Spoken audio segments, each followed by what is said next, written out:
Futebol e política. Você vê relação entre os dois? Um debate no Memorial da Resistência de São Paulo lembrou o esporte na época das ditaduras na América Latina. Muitos estudiosos afirmam que essa relação sempre existiu e naqueles anos ficou bem evidente. A gente está mostrando como o futebol é usado tanto pelo lado das ditaduras e pelos ditadores e pelos políticos, tanto os democráticos ou não, como ele é usado também como uma forma de luta. Acho que a história mais sensacional que a gente traz aqui é a história do Nando, do irmão do Zico, que é o primeiro jogador que foi anistiado porque foi preso, torturado, e é uma história que só foi revelada a partir de 2011. Aluno da Faculdade Nacional de Filosofia, Nando fez parte do PNA, o Plano Nacional de Alfabetização de Paulo Freire. Por isso foi considerado subversivo pelo regime militar. A cada clube que chegava, recebia uma desculpa diferente para não ser escalado. Em Portugal, descobriu que estava sendo vigiado pelos militares brasileiros. Decidiu voltar para o Brasil e encerrar a sua carreira. O objetivo era preservar os irmãos Antunes e Edu, já consagrados, e a promessa Zico, que despontava no Flamengo. Em 1969, o irmão de Nando, Edu, foi o artilheiro do Campeonato Brasileiro da época. Mesmo eleito pela imprensa esportiva o melhor jogador da América Latina, não foi convocado para a Copa do Mundo de 1970. A possível interferência do governo militar naquela seleção é um grande ponto de interrogação na história do futebol nacional. Na época do Médici, tentou se apropriar da Copa. O Médici tinha uma imagem de um torcedor de futebol, e era mesmo, né? Não era grupo nem nada. Torcedor do Grêmio, etc. E eles fizeram de tudo, né? Encheram a seleção de militares, tirando o primeiro Saldanha e depois o Zagallo, estava cheio de capitães participando da comissão técnica, etc. Muita gente era contrária à vitória do Brasil, torcia contra, e eu torci contra quase todo o tempo. Daí só que no dia da final com a Itália, estava com os meus amigos e a gente, vai perder, vai perder. Daí na hora que o Brasil fez o primeiro gol, ninguém resistiu e a gente começou a comemorar. O Brasil foi campeão do mundo em 1970, em plena ditadura militar. Em 1978, quem levou em casa foi a Argentina. É uma Copa onde o Brasil claramente se viu prejudicado, porque para aquela final iria Brasil. Só que foi arranjado, se modificou o horário do jogo da Argentina. A ditadura começava a estar resquebrajada lá e precisava que a Argentina ganhasse essa Copa. E de fato ganhou.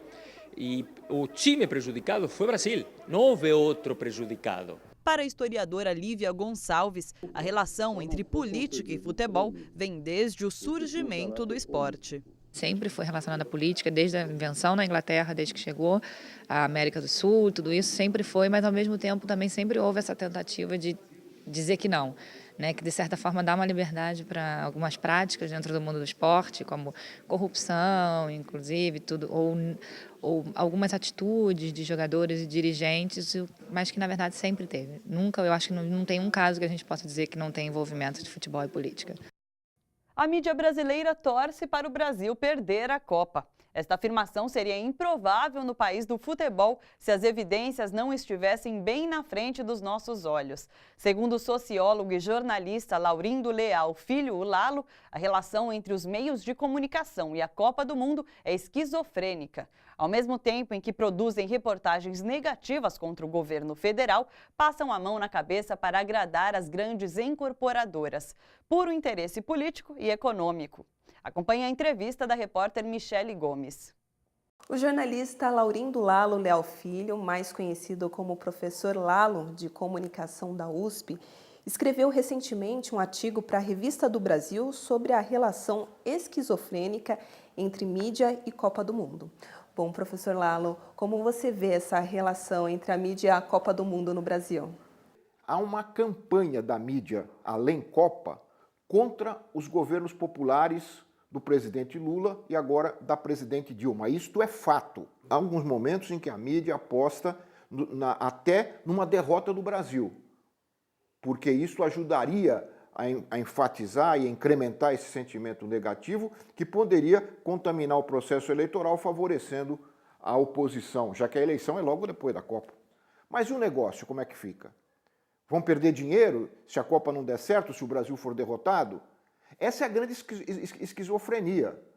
Eles, ao mesmo tempo, querem usar a Copa para bater no governo duro e para auxiliar a oposição, eles são obrigados também a exaltar a Copa, porque senão eles perdem dinheiro, a mídia.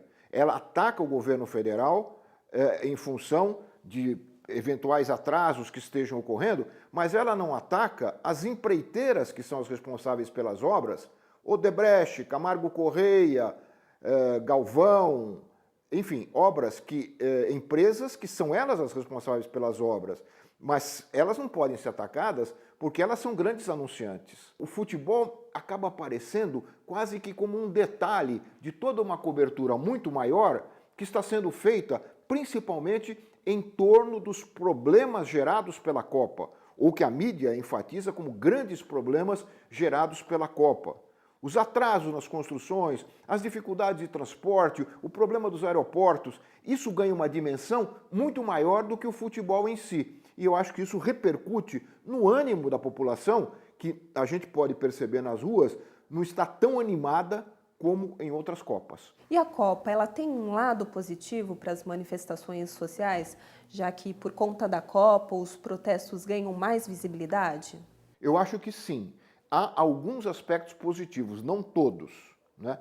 Quando a mídia, de alguma maneira, com outros interesses, não de defender a população, mas de atacar o governo, mostra que há manifestações pedindo melhores condições de saúde, melhores condições de educação, e coloca esses movimentos e dá visibilidade a esses movimentos, isso é positivo. Mas eu acho que, além disso, o grande aspecto positivo é o despertar da consciência de que o brasileiro, a nação brasileira, tem condições de produzir obras, equipamentos públicos de altíssima qualidade. Se faz estádio, pode também fazer outros serviços do mesmo nível de qualidade. Ainda que o futebol se relacione a estratégias políticas durante episódios de nossa história, sua riqueza está em ser socialmente um esporte que proporciona momentos de descontração e confraternização. Seja na pelada aos finais de semana com os amigos ou a partida no campinho de terra improvisado. O futebol desperta nos mais e nos menos acalorados um sentimento de irmandade coletiva, em que questões raciais, religiosas e sociais não existem. E o que fica é o sentimento de pertencer a um grande time. O nosso programa fica por aqui. Até a próxima. Tchau!